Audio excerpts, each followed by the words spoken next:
Kami dari perwakilan kelompok 11 beranggotakan saya sendiri Wahyu Unggul Waskito, kedua Damar Setiawan, ketiga Azhar Ahmad Fanani, keempat Haikal Jamaluddin, dan kelima Sekar Ayu Novia. Kami sekarang berada di Kans Sublime Printing di Jakal Jalan Papandayan.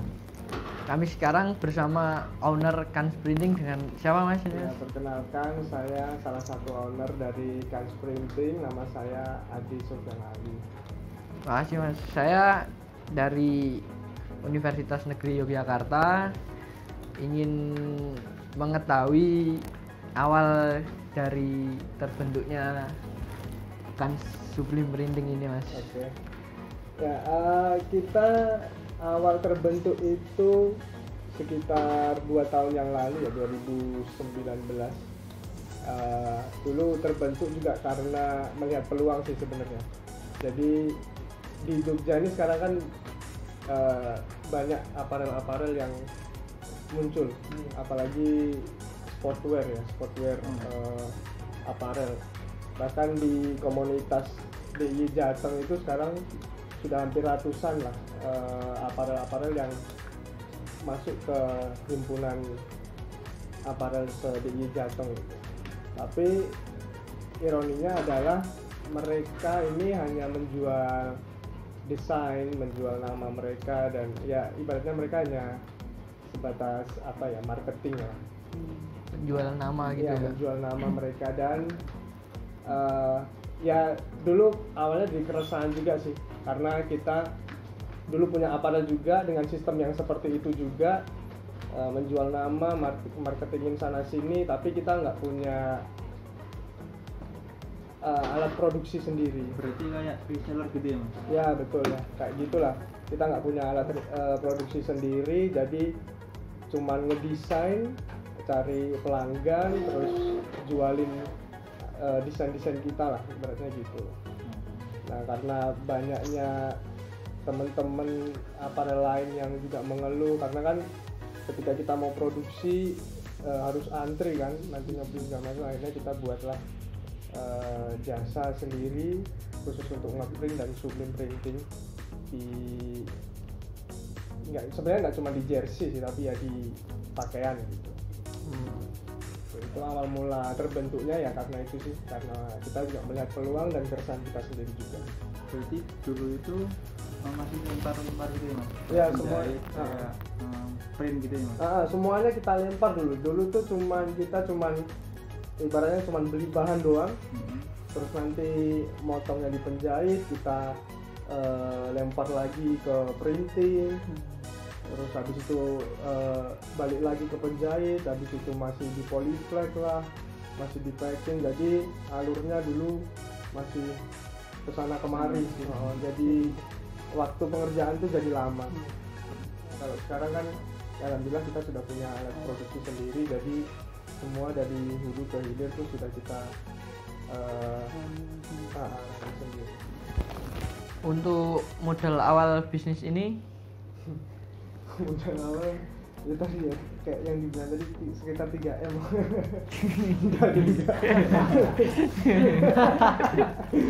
Nggak, jadi dulu tuh sebenarnya ownernya kan nggak cuma saya ya, saya cuma perwakilan aja. Sebenarnya ownernya tuh ada 5 orang, ada saya, ada Idam, Alif, Rama, dan juga Herdi namanya. Itu masing-masing punya apparel sendiri? Nah dulu awalnya yang punya apparel itu saya dan Herdi. Nah saya terus ngajak teman-teman itu untuk ini ada peluang bisnis loh, karena saya sendiri ngeprint tiap bulan tuh dulu hampir 10 jutaan lah, hanya untuk biaya printnya aja. Print doang. Dan belum aparel lain. Nah kalau kita bisa menghimpun aparel itu kayaknya jadi peluang bisnis lah buat kita kayak gitu. Dulu sama sih, kita juga masih kuliah dulu. Sama.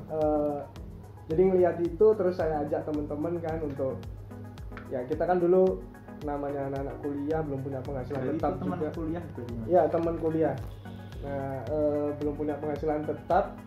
Jadi ya harus ibaratnya patungan lah untuk membiayai modal itu semua, karena memang ya untuk kami dulu 2 tahun yang lalu dengan modal segitu itu ya cukup berat lah untuk kami gitu. Nah, itu dulu kalau mesin printnya itu harganya sekitar 100 juta, terus mesin pressnya itu juga sekitar 100 juta, nanti belum kita harus naikin listrik, terus ini juga masih ngontrak, kemudian setting yang lain gitu ya, sekitar habis paling ya hampir 300 juta.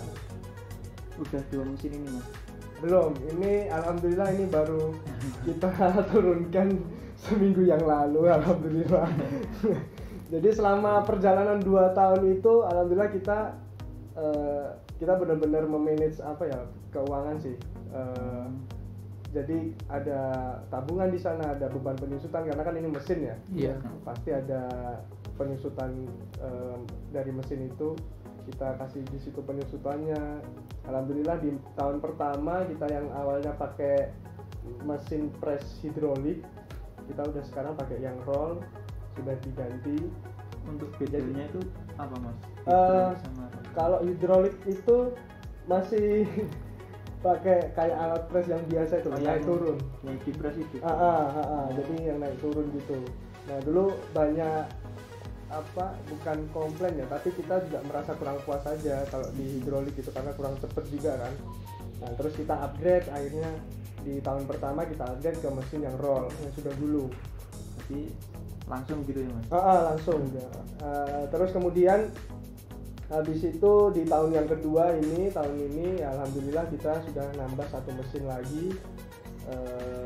Ini juga harganya ya ini upgrade juga dari mesin yang lama, karena mesin yang lama yang di belakang itu karena kita juga alhamdulillah melihat teman-teman mulai banyak lagi dan kita mulai kewalahan untuk ngeprintnya gitu. Jadi kita upgrade 1 mesin lagi untuk ya nambah kapasitas produksi kita. Untuk omset per bulannya kira-kira berapa Mas ini Mas? Bulan berapa ya? Ya bisa dibilang cukup lah untuk hidup ya. Ya cukup untuk hidup berlima lah. Ya Kira-kira kisaran lah. Ya teman-teman bisa menghitung juga lah kisarannya. Kita dari tabungan 1 tahun bisa nambah mesin press dengan harga 100 juta, terus tahun kedua kita bisa nambah mesin print lagi 1 dengan harusnya kira-kira berapa itu? Kita masih dibagi 5 soalnya. Ya lumayan lah ya, kalau omset rata-rata ya di 50 jutaan lah Per bulannya ya. per bulan. Omset lo ya belum bersihnya, Iya. bersihnya sekitar 500.000. Tambah nolnya. Kalau resiko pengerjaan ini apa ya Mas? Resikonya sebenarnya banyak ya, dari bahan yang reject, kemudian warna, karena kan kita main di warna ya, Iya. main di tinta karena ya ibaratnya kalau buat teman-teman yang awam itu biasanya kita ngasih gambarannya adalah kita kayak ngeprint di kertas gitu, ngeprint di ya kayak ngeprint biasa lah, ngeprint di kertas gitu. Pasti kan warnanya satu printer dengan printer lain beda, apalagi kalau kertasnya beda itu juga sudah beda. Sama bahannya gitu Mas? Nah, sama bahan yang digunakan juga kalau beda warnanya beda. Nah itu sih yang membuat resikonya besar tuh di situ sih sebenarnya. Kita harus nyamain warna, kita harus bisa controlling untuk warnanya. Terus paling ini mesin kan pasti ada error segala macam, ya itu ganggu produksi juga. Jadi ya belajarnya ya lewat pengalaman pada akhirnya gitu. Karena memang kalau usaha kalau cuma direncanakan doang nggak dilakuin ya kita nggak tahu akan seperti apa. Kalau untuk bahan yang bagus itu apa Mas? Kalau sublim printing kan sebenarnya bahan dasarnya itu kan harus polyester. Yang graphite gitu ya? Ya nggak harus graphite sih. Yang penting ada kandungan polyesternya. Jadi warna tintanya nanti ketika disublim, di press itu bisa ke transfer maksimal lah. Jadi warnanya nggak ada yang tertinggal di kertas kayak gitu. Kalau Dan sekarang kalau bicara bahan ya banyak sekali bahan sekarang. iya. Kalau biasanya itu pakai apa? Kita biasanya Yang pakai dry fit sih, pakai bahan-bahan kayak Milano, Jarum gitu-gitu. Untuk suka duka menjalani bisnis ini Mas. Apa aja Mas? Suka Dari dukanya awal itu Mas. Pahit manisnya.